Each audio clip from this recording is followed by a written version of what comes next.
Okay, magandang araw sa atin lahat mga kababayan, saan man panig kayo ng daigdig naroon. Dito po tayo, nakikinig po tayo pero hindi ko na po matagalan 'no, natutuyuan po ako ng high blood. Gra Grabe po high blood na dadatnan ka talaga ng high blood sa pakikinig, sa paraan ng pagtatanong ni, Brosas at tsaka nito ni parang may gusto silang, ipagawa sa Meta na napakasimple lang naman po 'no. Alam niyo, hindi ko po maintindihan kung, tumatakbo po bang senador yang mga 'yan? Mahirap po, mahirap pong manalong mga senador yang mga taong 'yan. Kasi po gugulo po talaga. Yung mga simpleng sa totoo lang po, simple lang unawain yung sinasabi ng Meta, 'di ba? Sa kanila napakalaking kasalanan na natanggalan si Franz Castro. Napakalaking kasalanan ng Meta na natanggal yung kanyang page. Pero naibalik na naman. Ilan po sa atin ang natanggalan ng page at hindi na naibalik? Franz Castro, kung hindi nyo pa nararanasan, no? Ako nga, 100,000 yung followers, 150,000 something. Na-hack, hindi ko na nakuha. Ano lang po ang kinakailangan nating gawin? Ang kinakailangan mo lang gawin, gumawa ka uli ng panibagong page. Magsimula ka uli. Alam po ninyo, nagmumula yung inyong mga question from arrogance eh. Bakit natanggalan ako? 'Di ba yun yung ganun eh, bakit natanggalan? Bakit kami ginagawa na may mga baril kami? Lahat po ng tao ngayon nagagawan. Pero napaka-basic po sinasabi, 'di ba? Mag-report kayo kung sa tingin ninyo mayroong pinos na hindi totoo laban sa inyo, very offensive. Sinasabi po ba na maghintay kayo baka sakaling makita yan? Hindi po eh. Kung gusto ninyong ma-take down, no? Kung gusto ninyong ma-take down, mate-take down yan, i-report ninyo. Dalawa lang po yung punto nila eh. Ako po, sa totoo lang, nahack po ako, kumikita po yung FB ko na yun. Nahack po yun, 150. Hindi na po, ngayon 36,000 na lang yung FB followers ko sa isang page. Hindi ko na po mahabol yun. Ganun talaga ang buhay. Sa kanila, hindi, wag na tayo mag-move on pare-pareho. Idadrag natin tong committee na to. May mga inimbitahan na gusto naming marinig. Gusto naming marinig yung konfrontasyon ni Atty. Glenn Chong at ng mga, ayoko na po eh. Naririndi ako eh. Gusto naming marinig yung mga vlogger, paano sila sasagot. Una pong mga mali, ito po, ewan ko ba kung bakit, no? Kinakawawa nyo pati mga viewers eh. Halo-halong kalamay kasi kung kayo ay magano, laging 3, 4. Kaya magdamag maghapon. Gusto nyo, sa inyo na lang makikinig. Pwede po ba ihiwalay nyo na lang? Di ba? Kung ako po naimbitahan, di na po ako, uuwi na ako, na high blood na po ako. Ang tagal nyo kung inimbitahan nyo ako, hindi nyo naman ako tatanungin. Hindi po namin gusto yung ano po mahita namin dyan? Very personal, na-offend si Franz Castro. Very personal, na-offend si Brosas. At talakayin natin maghapon, magdamag. Dahil ba sa personal ninyong na-personal kayo? Politiko kayo. Franz Castro at Brosas. Politiko kayo. Kung hindi nyo kaya, kami nga vlogger lang. Ang daming bumabanat sa amin. Vlogger pa lang kami. Binabanatan na kami ng kung sino-sino. Masakit na nga puwet ko sa kabaw. Nahihiwagaan talaga ako eh. Bakit takot na takot kayo? Takot ba kayo sa bumabanat sa inyo? Banatan nyo rin. Alam nyo po, may politiko na ganyan. Maraming bumabanat, maraming na pinipake news. Pero ano po ang sagot niya? Talk to the people. Talk to the people. Hindi nyo po naintindihan ng pangyayari. Hindi nyo po kayang pigilan ng freedom of speech ng mga tao. Hindi nyo po kayang pigilan yung pang-aasar. Pag galit sa inyo, asarin kayo. Swerte nga kayo. Ginagawan pa kayo. Hindi nga namin alam na may gumawa pala sa inyo, may hawak kayo ng baril. No? Hindi naman kayo Sa totoo lang po, no, Madam French Castro at Madam Brosas, hindi naman po kayo napaka-importanteng tao para pagkaabalahan namin. Kaya po kami nanonood dyan dahil gusto namin makita yung mga vlogger na ngayon lang umattend. Gusto namin sila makita kung ano po mangyayari sa kanila. Yung Meta, hindi po natin sakop yung Meta. 'Di ba? Ano sabi? May loss sila. Ang loss ng Meta, simple lang po, dapat nakikinig kayo eh. Ang loss po ng Meta ay nakabase sa United States. Nakabase po sa United States. Meron po bang paraan pag kayo ay sinisiraan sa Meta? Meron, di ba? I-report nyo. Alam nyo kung saan napupunta yung usapan? Ang tinatanong nila, kung hindi ba i-report, mayroon ba kayong mga, halimbawa, sinisiraan kami. Ganito yung dating ng tatlo pati si Ortega. Halimbawa kami sinisiraan. Pwede bang hindi kami mag-report, matatanggal ng Meta? Ako po napaka-practical ko eh.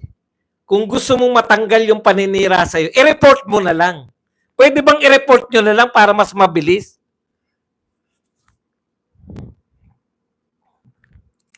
Gumagamit lang po kayo, ginagawa nyo lang pong pamumulitika yung nangyayari ngayon. Pinupolitika nyo lang po yan. Kasi wala kayo sa survey. Tumatakbo yung mga yan na senador eh. Ginagataan nyo, wala namang katuturan. O paano po yan? Bakit po ako natanggal? Napagkamalang ka. Napagkamalang ka, nagbabiolate. Bakit po ako natanggal? Napagkamalan ka. Bakit po ako natanggal? Nagkamali kami. Bakit po ako natanggal? Nagkamali nga. Bakit? Tao lang sila. Kaya ka nga na gano'n. Ngayon, nariyan na ba sa'yo yung page mo? French Castro, nasa iyo na ba yung page mo? Opo, nabalik na. Uy, nabalik na pala eh. Para ka nawalan ng pitaka. Nasoli na sa yung pitaka mo. Salamat ka. Salamat po Meta, nasoli na sa akin. Kasi importante to eh. Hirap na hirap ako. Walang katotoran. Alam niyo po, walang katotoran. Walang katotoran yung pinag-uusapan. Hindi nyo kayang kontrolin. Hindi nyo kayang kontrolin yung Meta. Hindi nyo kayang kontrolin yung freedom of speech. Hindi nyo kayang kontrolin kung maniniwala sa inyo yung tao o hindi. Bakit gusto ninyo na kayo magpasya na dapat hindi paniwalaan yung mga vloggers? In the first place, bakit kami, ang mga vloggers ang pinaniniwalaan kaysa sa inyo? 'Di ba? Alam niyo po, yung question ng question, ganito ganito lang po.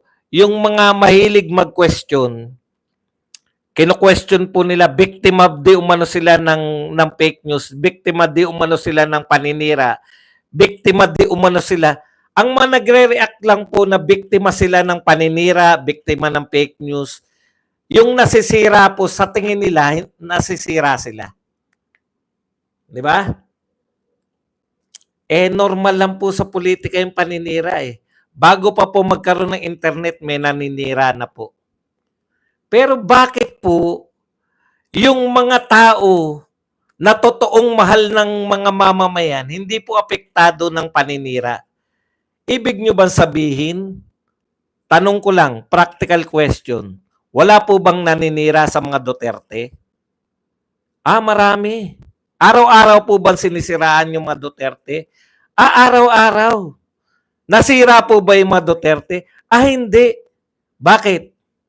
Kasi nung sila po ay naglingkod, nung si Pangulong Duterte po ay naging presidente, nagpakita po siya ng kahusayan sa paglilingkod.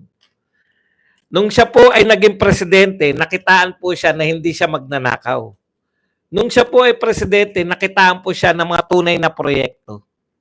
So bilang politiko pala, ang susi para kahit na araw-arawin kang siraan, buo ka pa rin ng pagkatao mo, mahal ka pa rin ng mga Pilipino, ay yung maglingkod ka ng maayos.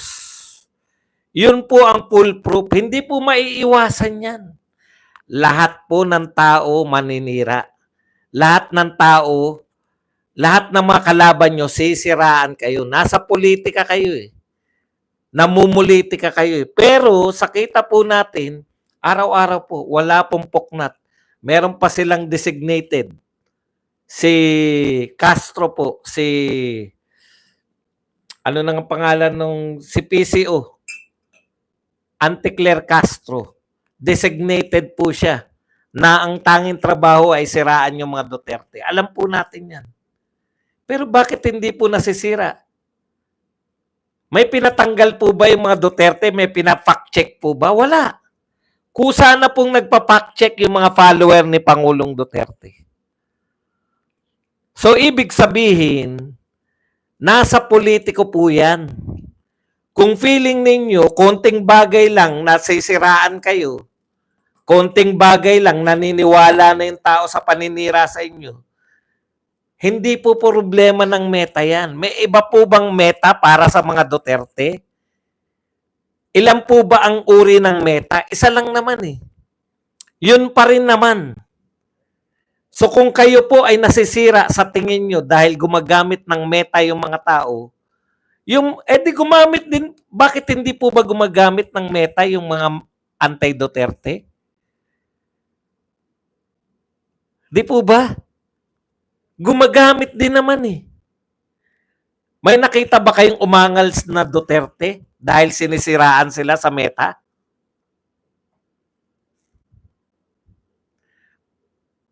Gusto ninyong politiko na maging beyond sa paninira,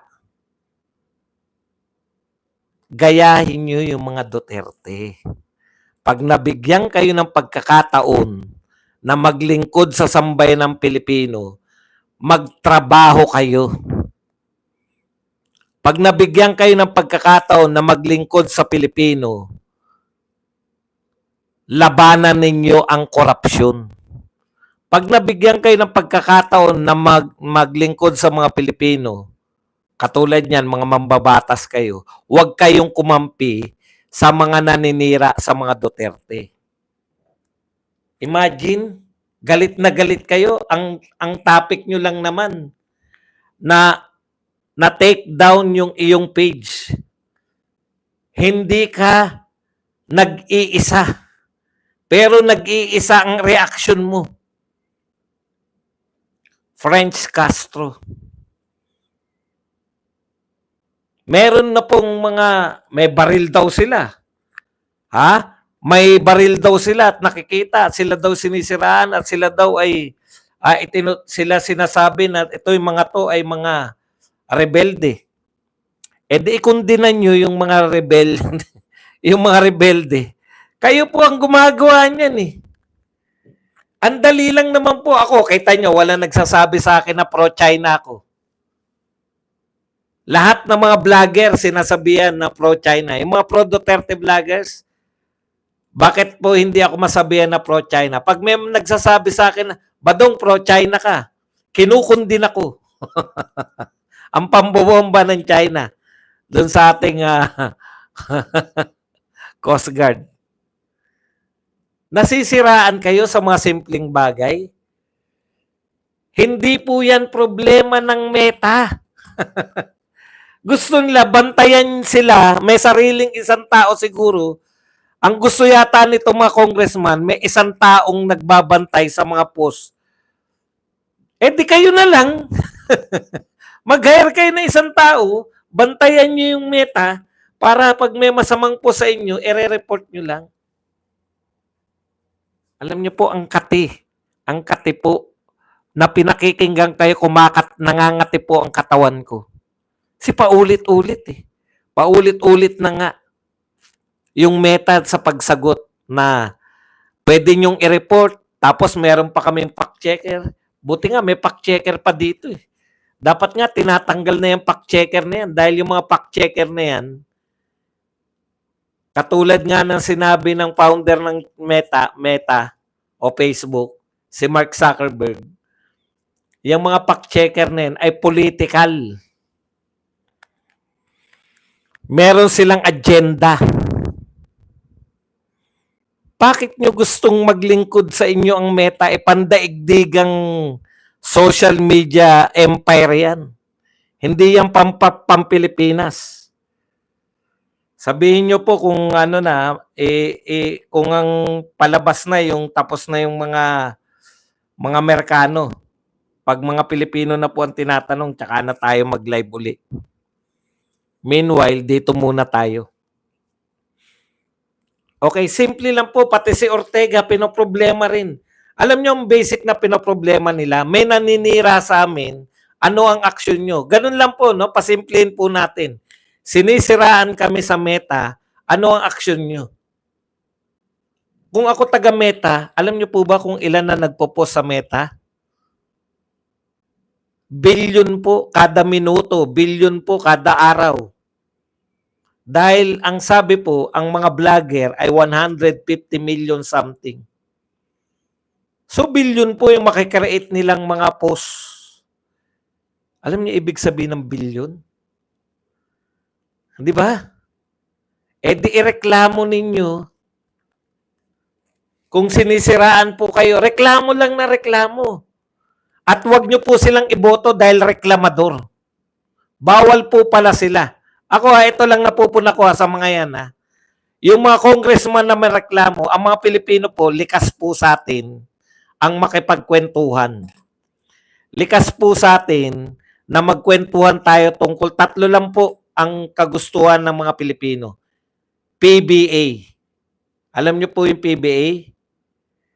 Politika, basketball at artista. Nung sumikat si Pacquiao, nagkaroon na slash boxing. Politika, basketball at artista.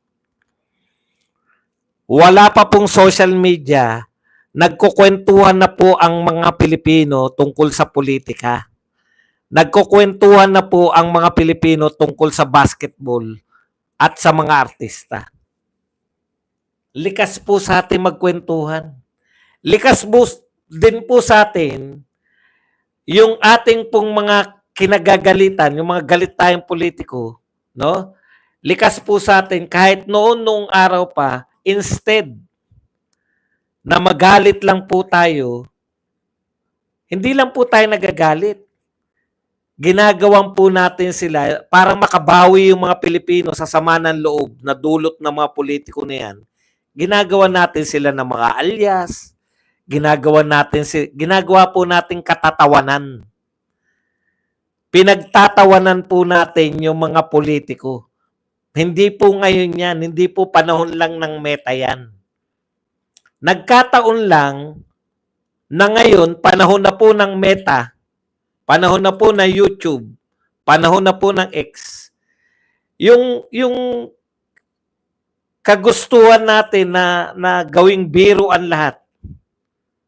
Buti nga, nagbibiro pa mga Pilipino. Maraming galit sa inyo. Yan ang tanggapin nyo. Franz Castro, Brosas, Ortega at sino mang mga congressman. Maraming galit sa inyo dahil kayo ay winawalang hiya ninyo yung mga Duterte. Yan ang katotohanan. Pero, ang ginagawa ng Pilipino para makabawi, hindi po magwelga, hindi po magwala, hindi po maglooting, hindi po sa ibang bansa pag galit, 'di ba? Lulusubin, iihian, pipinturahan yung mga. Hindi po tayo ganoon Dinadaan natin sa biro. Imbes na magalit kami sa iyo, Franz Castro, lusubin namin at bahay mo, batuin ka ng kamatis at itlog, hindi namin ginagawa 'yan.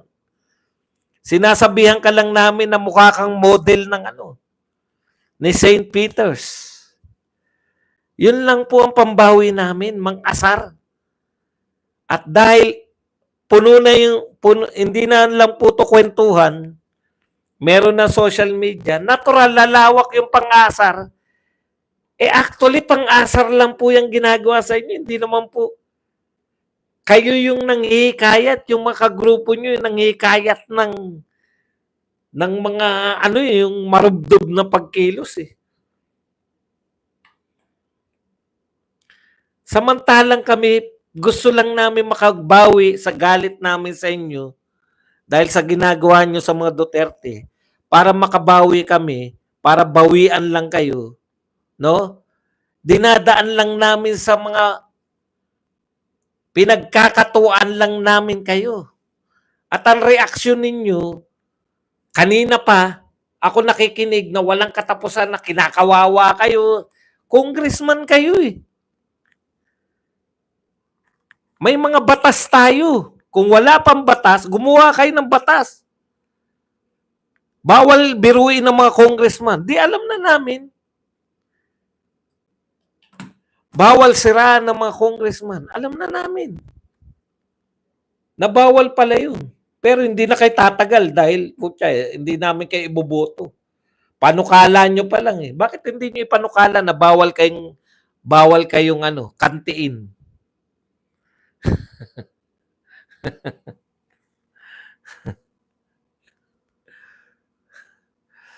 Ngayon lang po ako nakakita na isasalang ninyo yung meta ron dahil sa issue ninyo.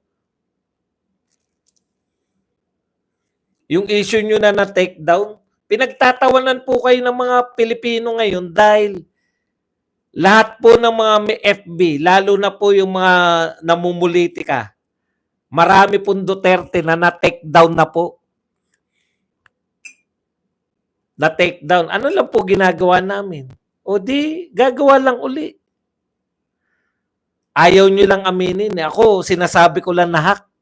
Na-hack talaga ako. Pero, tinaranta ko. Kaya di ba? Sa totoo lang, hindi ka naman maaano niyan eh. Ako, nangyari sa akin, natatandaan ko. O yan, ako, may mali kang pinos. Ganito po ganito po nila ako tinaranta. Pagkagising ko, mali yung pinos mo, iti-take down na yan. Kinakailangan mong pindutin ko yung yung anong tawag doon? Yung link nila. Nung pinindot mo yung link, tinuturuan ka, o yan, pag may nagbigay ng numero, amin na yung numero. Na-control nila sa pamamagitan mo rin. Alam mo yung FB, meron na silang security para hindi ka basta-basta mahahak. Sa totoo lang po. Yung sinasabi nung na may nakapasok sa account mo, posible yun. Pwedeng mangyari talaga yung Franz Castro. Nangyari sa akin yan eh. Kaya hindi ko po pinagmamalaki na nahack ako. Dahil nahihiya po ko, yung sinasabi ko po nahack ako, kasalanan ko din. Pinindot mo yung link, naniwala ka. Tapos pag pinindot mo na yung link, yan, hihingan ka na ng mga impormasyon. Kanila na ngayon yung page mo. Nung kanila na yung page mo, nag-post po ng mga tungkol po sa mga terrorism. Puta, segundo po lang, nakita ko pa yung post ng mga page ko eh. Nakita ko pa po kung ano yung pinost nila. Segundo lang, tinanggal na ni FB. Yun. May security po. Napasok nila yung security dahil nautukan nila. O umaamin ako, Castro. Kaya hindi ko po ganong pinagmamalaki dahil baka may mga natanggalan ka na ng page, kakantsawan ka pa eh. Kakantsaw-kantsaw po talaga. Kaya yan yung nangyayari na yun sa'yo, Castro. Ayaw ko lang sabihin to eh, dahil nangyari sa akin to eh. Pero,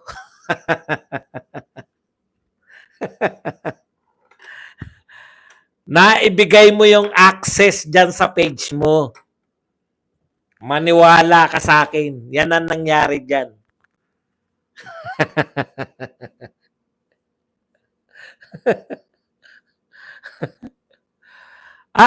Nabubwisit kasi ko kasi naipaliwanag na ng Meta ang lahat. Tapos paulit-ulit, bakit na-hack etong kay Castro o bakit may mga naninira sa amin?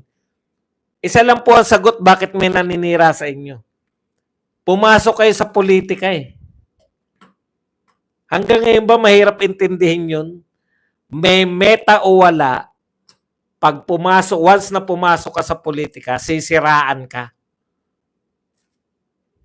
Kung hindi nyo maintindihan yan, gusto nyo ng tahimik na buhay, wala naninira sa inyo, huwag kayong pumasok sa politika. O ikaw, Castro, bumalik ka rin sa AK. Ikaw ang maging gala-gala ka sa mga teacher. Maraming leader akong kilala ng mga teachers, leaders sa buong Pilipinas. Oh, hindi naman sila nasisiraan. Kasi nga, hindi sila pumapasok sa politika. Simple lang yan eh. Congressman kayo, ayaw nyong masiraan kayo, isisisi nyo sa iba yung paninira sa inyo. Kung talagang sa tingin nyo, foul na, bakit wala nagre-reklamo sa inyo? Bakit hindi nyo sampahan ng kaso? Vice President niya, kinasuhan nyo eh. Yan pa mga vloggers, hindi nyo kasuhan. Okay lang sana kung hindi nyo ugali yung mga aso. Kinasuhan nyo nga si Vice President eh. Ng impeachment eh. Di kasuhan nyo na lang yung mga vlogger na yan. O kung sino man yung sa tingin nyo naninira, wala raw bang kasi nag-alias nga. Alias lang daw kasi. O paano? Yun pala eh. Alam nyo pala.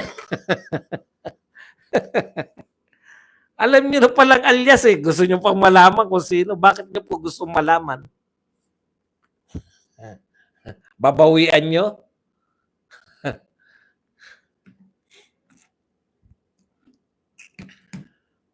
Kung gusto po ninyo, politician kayo at kayo po ay kahit na anong gawin sa inyo, hindi masisira yung pangalan nyo, gayahin nyo po yung mga Duterte.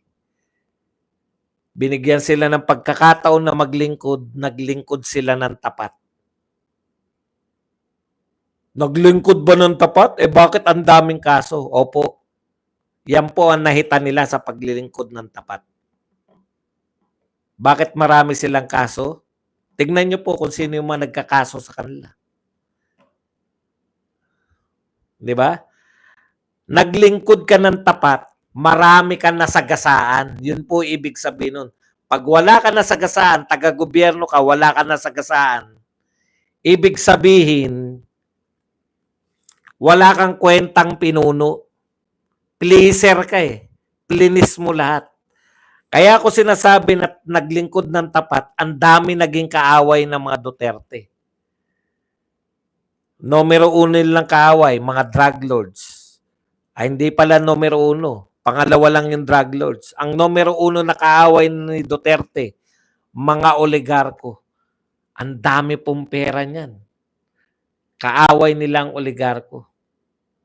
Ang mga oligarko po ang may-ari ng mga press sa Pilipinas, media sa Pilipinas. Bakit po mas okay sa mga taga-media si Marcos kaysa kay Duterte? Si Marcos, hindi sila inano. Di ba? Si Duterte, alam na naman natin. Si Duterte kasi may isang salita. Kayo, ABS-CBN, dahil sa ginawa nyo sa akin, ipasasara ko kayo. Nasara ba ang ABS-CBN o hindi? Nasara. Sa tingin ba ninyo, kaya maraming kaso ang mga Duterte ngayon dahil mga sotil sila? Hindi. Kaya sila maraming kaso dahil naglingkod sila ng tapat. Pag sa Pilipinas, naglingkod ka ng tapat, marami kang masasagasaan. Unang-una na mga oligarko. Daming pera na mga yan. Naghintay lang. From the first day na nawala sila sa posisyon ng mga Duterte, trenabaho na sila. Mga oligarko, ang numero 1 kaaway ni Tatay Digong. Ikalawa, siyempre yung mga drug lord, mga kriminal, at higit sa lahat, mga magnanakaw sa gobyerno. Kaya magtataka kayo, bakit galit na galit sa mga Duterte, ang dami namang nagawa ng mga Duterte. Etong halos walang nagawang proyekto, hindi sila nagagalit. Naintindihan nyo na ngayon. Galit sila kay Duterte kasi isa sila dun. Kung ikaw po ay galit kay Duterte, is either ikaw ay oligarko, drug lords o drug pusher, o mga kamag-anak ng drug lord at drug pusher. Ikaw ay magnanakaw sa gobyerno, hindi ka nakapagnakaw sa loob ng 6 na taon. Ikaw ay kriminal. Yan po ang mga galit kay Tatay Digong. Badung, hindi naman oligarko, hindi naman kamag-anak ng oligarko, hindi naman magnanakaw sa gobyerno. Yung mga follower ni BBM, bakit galit na galit? Alam niyo na kung in the first place, nagtaka pa kayo, hanggang ngayon nga, follower sila ni BBM. Alam niyo na. Alam niyo na ngayon kung bakit galit na galit. Ito kakaiba tong mga Makabayan Black. Ang lalakas po manira niyan. Ang lalakas pong bumira niyan, di ba? Sabihan mo Vice President ang pusit. Sabihan niyo yung Vice President na may anomalya. Sabihan niyo kasama kayo sa drama na 11 days po. Ginastos ang 11 days. Puta, kala mo may anomalya eh. Lahat po yan.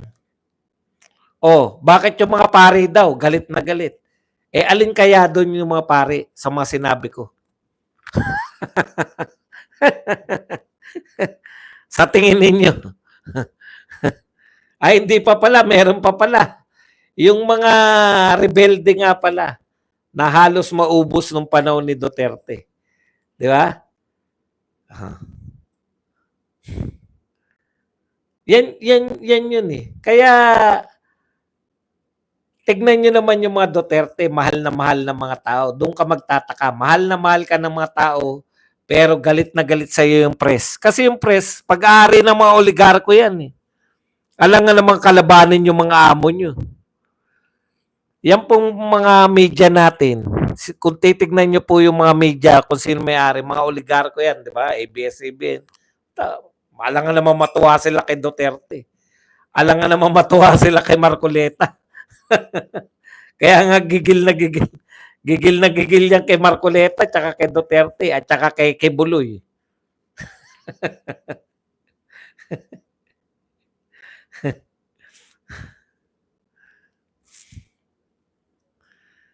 Di po ba? Yung sa mga simbahan, siyempre, always naman po ang simbahan, magkakampi ang simbahan at oligarko. Kahit pa noon pa pong panahon pa ng sinauna, panahon pa po ng mga Kastila. Kaya, hindi po apektado yung mga Duterte sa paninira. Hindi po dahil sa walang naninira sa mga Duterte.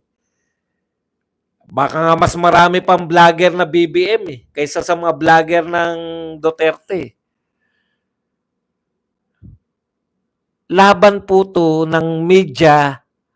Ang mas media po anti-Duterte lahat. Bakit po hindi nyo pa rin masira yung mga Duterte? Sino po ang nasisira sa paninira sa Duterte? Yung mga naninira. Kaya lahat na naninira, sirang-sira sila sa tao. Bakit ganun na lang kung sabihan sila Maris? Nakakaawa din sila Maris Umali. Yung iba pa.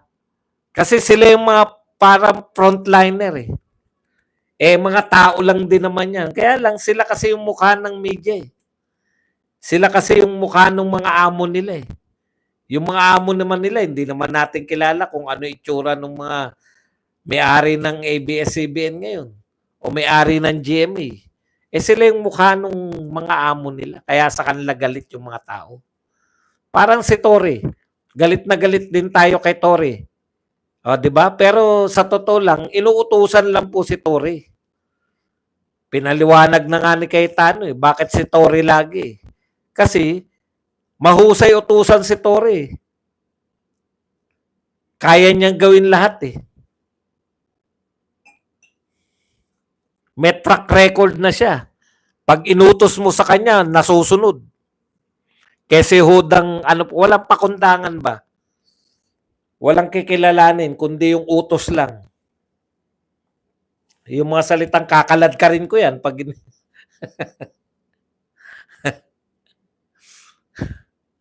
okay. At least na-release ko na yung galit ko. Nakakabuisit pong manood. Gusto kong manood para panoorin.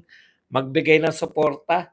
Teka, tignan natin kung babalik na tayo Kung ang nakasalang na talaga ay yung vlogger na tapos na si Facebook.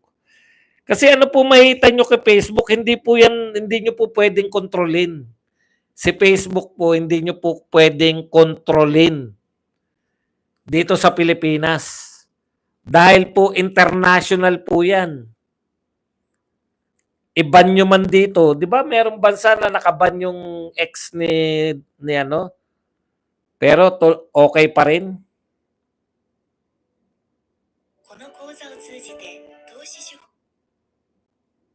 Tingnan lang natin, baka tapos na po yung Meta.